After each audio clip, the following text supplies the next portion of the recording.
మేమందరం ఎందుకు ఈరోజు రోడ్డు ఎక్కామంటే కేంద్ర మంత్రి బండి సంజయ్ తుంగతుర్తి ఎమ్మెల్యే కాంగ్రెస్ పార్టీకి సంబంధించినటువంటి ఎమ్మెల్యే ఒక మాదిగ ఎమ్మెల్యేను పట్టుకొని అనుచిత వ్యాఖ్యలు చేస్తూ ఉన్నాడు. చాలా దుర్మార్గంగా మాట్లాడుతూ ఉన్నాడు. ఏమన్నారు మందుల సామేల్ గారు అంటే, ఈ దేశంలో దళితులు చాలా ప్రమాదంలో ఉన్నారు, ఆదివాసులు చాలా ప్రమాదంలో ఉన్నారు, అడవులు కొట్టేస్తూ ఉన్నారు, దళితులకు ఉన్నటువంటి హక్కులన్నింటినీ కాలరాస్తూ ఉన్నారు. కాబట్టి తస్మా జాగ్రత్త.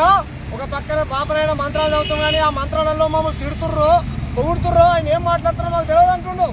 ఇది హిందూ సమాజాన్ని అవమానించినట్టని మందుల సామేల్ని హిందూ వ్యతిరేకంగా ఈరోజు కొన్ని మీడియా ఛానల్స్ రకరకాల థంబ్నెయిల్స్ పెట్టి తప్పుడు ప్రచారం చేస్తూ ఉన్నాయి. ఖబర్దార్ కొడుకులారా, మీరు ఎవరైతే మాదిగా ఉపకులాల ఎమ్మెల్యే పట్ల ఇటువంటి వైఖరిని కనుక మీకు చూపించినట్టయితే మీ ఆఫీసును ముట్టడిస్తాం. బండి సంజయ్, నిజంగా నీకు దమ్ము ధైర్యం ఉంటే నీ నరేంద్ర మోడీతోని నీ అమిత్ షాతో నువ్వు క్షమాపణ చెప్పాలి. ఎందుకంటే పార్లమెంట్ సాక్షిగా అంబేద్కర్ అవమానించుడు.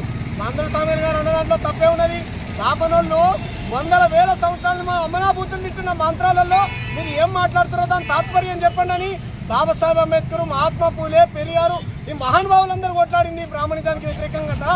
కాబట్టి మంత్రాలు చదివితే తప్పలేదు, కానీ దాని తాత్పర్యం చదువుకున్నా నువ్వు తిడుతున్నావో పొగుడుతున్నావో అనేటువంటి ఉద్దేశంతో మందుల సామేల్ గారు మాట్లాడితే ఆయన మాదిగ ఎమ్మెల్యే కాబట్టి ఈరోజు రకరకాల బూతి మాటలు మాట్లాడుతూ మాదిగ సమాజాన్ని మీ గతంలో కూడా మాల ఎమ్మెల్యేలని మంత్రులను కూడా అవమానించినటువంటి దాఖలాలు ఉన్నాయి.